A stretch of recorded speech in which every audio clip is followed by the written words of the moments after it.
Early in August, the UK witnessed riots by far-right protesters in major cities of Manchester, Hull, Liverpool and Stoke against immigrants in the UK. These riots were the product of long years of economic distress, unchecked extremism, and social media hate campaigns by far-right elements.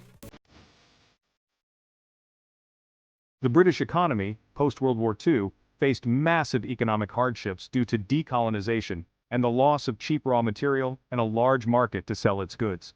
The 1956 Suez Crisis was a failed invasion of Egypt by the UK, which led to a massive treasury drain and loss in international reputation. The UK during the 1950s and 60s did not favor integration with the emerging European coal and steel community and European economic community. These communities aimed to leverage the common resources to increase production, reduce common tariffs and spur economic development. During the period of 1960 to 70, European nations posted higher growth, better educational and health outcomes, and higher quality of life than the UK. The UK faced rapid deindustrialization, high inflation, high unemployment, and a currency crisis which led to growing discontent from the public.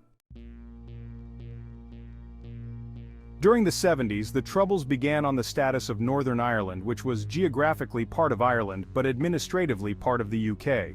To revive itself, the UK joined the European Union Free Trade Association to ease barriers and spur growth, but it was hindered by Thatcherite policies in the 1980s. Thatcherite policies in the 1980s deregulated industries, cut welfare and public investment, curbed labor rights, increased policing, and led to the arresting of minorities.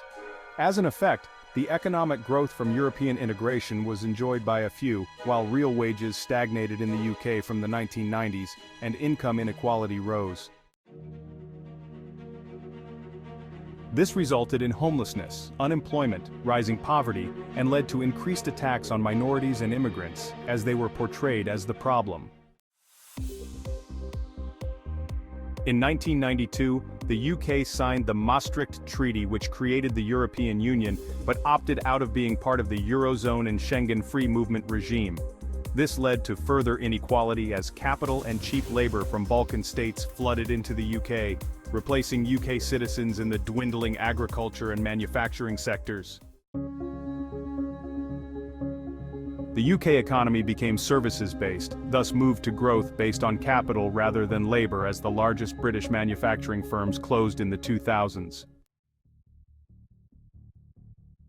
The 2008 crisis collapsed the UK economy and led to large-scale layoffs, offshoring of work to other countries, and led to a significant drop in the quality of life in the UK. This led to a further cycle of slashing public spending on national health services, corporate tax cuts, and a rise in taxes on middle-class income. Political opportunists using the media portrayed immigrants as stealing jobs and leeches on the economy, and stoked fear about European immigrants. The Brexit movement grew in 2014 on the fear of immigrants causing the balance of payments crisis, unemployment, poverty, drug use, and crime in the UK. In a 2016 referendum, the UK voted to leave the EU, the Single Market and Customs Union from 2020, which was seen as a cure to these issues. Rather, large service sector firms left the UK for Ireland, Germany, and France, which had lower taxes, free labor movement, and stable governments. The COVID crisis accumulated on the problems as the aging population was vulnerable, and over 2 lakh people died without access to NHS. The pandemic led to historic levels of debt burden on the middle class, forced layoffs, pay cuts, and inflation, which led to a vicious cycle of poverty peaking in 2021. The Russia-Ukraine war led to the cutting of Russian oil and gas supplies, which further contributed to inflation and an energy crisis in the UK in 2022 to 2023. Issues of Brexit have threatened to flare up the Northern Ireland issue, while Scotland is planning to hold an independence referendum dissatisfied over Brexit. The economic distress has fueled right-wing extremists on social media to publish racist, anti-immigration, and xenophobic misinformation, which led to the 2024 riots. With protests being suppressed for the time, Experts note that major reforms are required to repair the damages of the last 60 years.